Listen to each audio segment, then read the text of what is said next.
Hello everyone. Welcome to our YouTube channel NEET UG in 10 bit-sized videos for NEET UG. Let me introduce about myself. Myself Anshul Valecha, alumni of IIT Guwahati, NET JRF GATE JES JAM qualified, ex-faculty Akash Institute Delhi, Allen Career Institute Chandigarh, mentoring the NEET aspirants from last 11 plus years.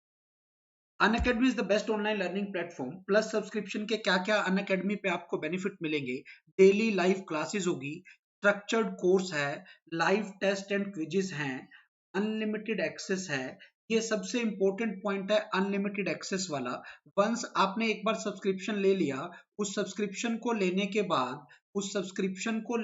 बाद जितने भी top educators हैं, आप सभी की classes लगा के देख सकते हो। किसी की भी क्लासेस कितनी भी टाइम लगा सकते हो, एनी टाइम एनी वेयर आप क्लासेस लगा सकते हो, लाइव क्लासेस लगा सकते हो। क्लासेस रिकॉर्ड करके बाद में उनको अपने कंफर्ट के हिसाब से अपने डिवाइस पे, लैपटॉप पे, फोन पे ऑफलाइन भी देख सकते हो। आइकॉनिक सब्सक्रिप्शन की बात करूं, आइकॉनिक सब्सक्रिप्शन में other than plus subscription personal coach मिलेगा, स्टडी प्लानर है, टेस्ट एनालिसिस है, ऑल बेनिफिट्स ऑफ प्लस भी मिलेंगे। आइकॉनिक स्ट्रक्चर की, अगर आइकॉनिक की सब्सक्रिप्शन की अगर मैं फी की बात करूं, 1 year fee 45,000, 2 year fee 60,000। But जैसे मेरा कोड यूज करते हो लाइव एवी, 10% फी में डिस्काउंट मिलेगा। 1 ईयर की फी 40,500, 2 ईयर की फी 54,900। प्लस सब्सक्रिप्शन की बात करूं, 1 मंथ की फी 6K, 3 मंथ की फी 15K, 6 मंथ की फी 24K, 1 ईयर की फी 30K, 2 ईयर की फी 36K है। पर जैसे आप मेरा कोड यूज करते हो लाइव एवी, आपको सब फीस में से 10% का डिस्काउंट मिल जाएगा। तो 1 ईयर की फाइनल फी 27,000 पड़ेगी। मेरा कोड ध्यान रखना है लाइव एवी। 2 ईयर की फाइनल फी 32,400 पड़ेगी। Unacademy learning app is the best online learning platform. Unacademy learning app के लिए आपको जाने के लिए प्ले स्टोर से अनअकैडमी लर्निंग ऐप को इंस्टॉल करना है, रजिस्टर करना है, फिर अपनी रिक्वायरमेंट के अकॉर्डिंग आपको प्लस का सब्सक्रिप्शन या आइकॉनिक का सब्सक्रिप्शन लेना है। तो आज का जो हमारा टॉपिक है numericals on Zener diode. Zener diode के बेसिक्स मैं आपको पहले ही बता चुका हूं। एक स्पेशल टाइप का डायोड होता है जो रिवर्स ब्रेकडाउन रीजन में काम करता है विदाउट गेटिंग डैमेज। फॉरवर्ड बाइजिंग में इस बिल्कुल सेम काम करता है, किसकी तरह, सिंपल पीएन जंक्शन डायोड की तरह। इस zener diode is worked as the voltage regulator. ज्यादातर क्वेश्चन उसी पे मिलते हैं कि ये किसकी तरह बिहेव करता है, वोल्टेज रेगुलेटर की तरह, डीसी वोल्टेज रेगुलेटर। तो उसी पे बेस्ड ज्यादातर क्वेश्चन होते हैं। तो पहला क्वेश्चन न्यूमेरिकल्स है, देखते हैं पहला question. In A Zener regulated power supply, A Zener diode with Zener voltage 5 volt.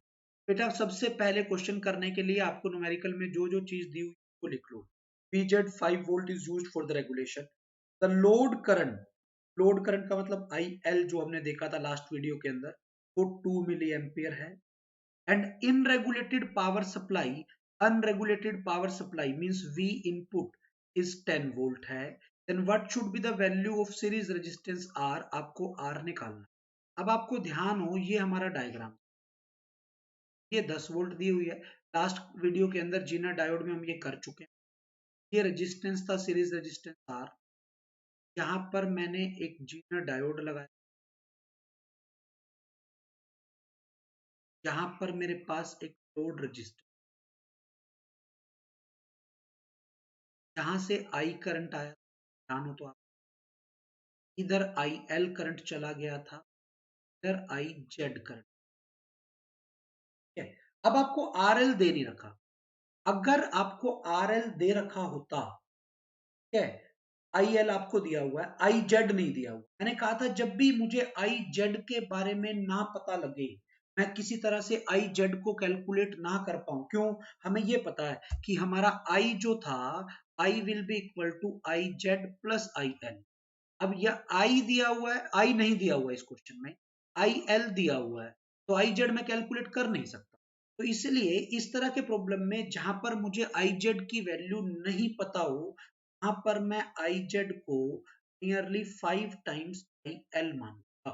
अब आपका IL कितना था बेटा, आप देखो पीछे क्वेश्चन के अंदर 2 मिली एम्पियर, आपका IL था बेटा 2 मिली एम्पियर। तो अंडरस्टूड हो गया, आपका IZ हो गया 10 milli ampere.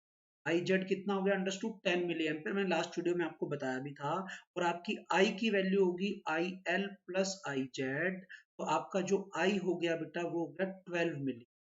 Any doubt? I 12 milli ampere.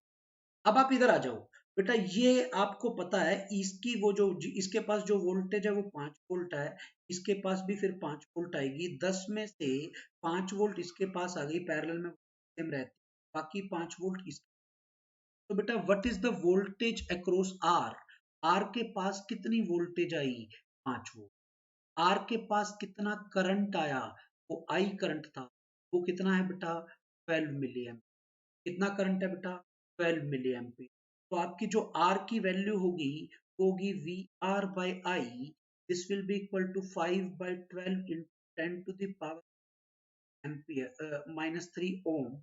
Milli ampere को मैंने एम्पियर में बना दिया बेटा, तो ये आ गया 5/12 into 1000, 5000/12 ohm will be your answer. आप इसको और कैलकुलेट करके लिख सकते हो कि क्या आंसर आपका आएगा। Next question is from the Zener diode circuit shown in the figure, find output voltage across RS। RS ये वाला रेजिस्टेंस, ठीक है, करंट थ्रू Zener diode। अब बेटा ये 120 वोल्ट, इसकी ब्रेकडाउन वोल्टेज 50 वोल्ट, बड़े ध्यान से समझ। तो इसके पास भी 50 वोल्ट, क्यों, क्योंकि वोल्टेज तो मैंने कहा था पैरेलल में सेम आती है। अगर इसके पास 50 वोल्ट है, वीजेड 50 है, तो इसके पास भी 50 आएगी।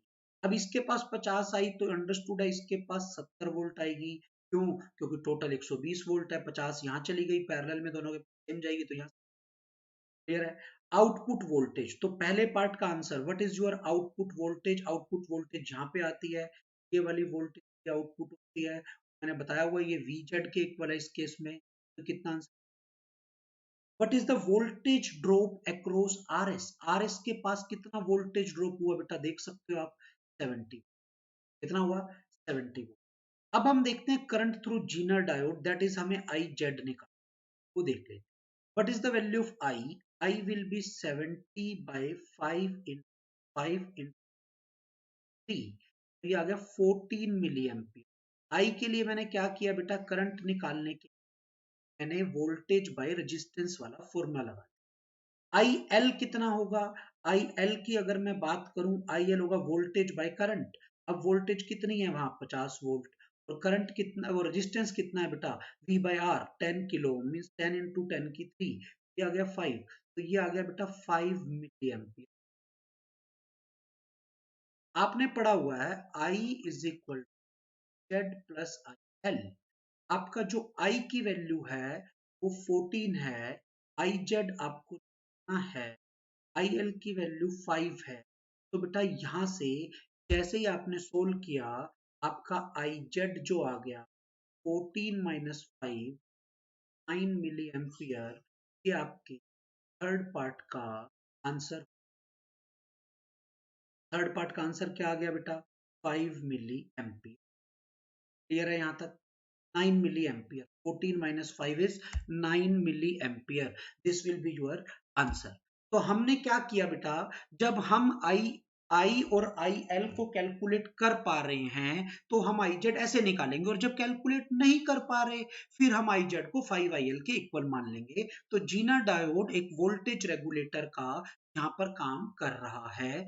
जीनर डायोड कैसे वोल्टेज रेगुलेटर का काम करता है, आउटपुट वोल्टेज क्या आती है, क्या कंसेप्ट होता है, कंसेप्ट जीनर डायोड पे बेस हम लास्ट वीडियो में कर चुके हैं, या हमने 2 न्यूमेरिकल्स देखे हैं on the basis of Zener diode. Thank you.